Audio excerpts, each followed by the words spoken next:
பாதம் தொடும் பூங்கொலுசு தான தந்தோம் பாட வேதங்களும் நாதங்களும் வேண்டி வந்தது கூட பாதங்களை பார்த்ததுமே பார்வலிய மேல வேதனைகளை மாத்திடும் அவ விரிஞ்ச செண்பகச்சோல பூத்ததையா பூவு அது கையழகு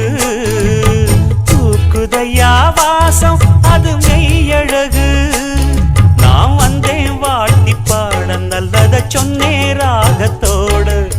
கண்டே சீத போல கண்டதும் நின்னே சேலைய போல இந்திரலோகம் சந்திரலோகம் சுந்தரலோகம் போற்ற கலைவா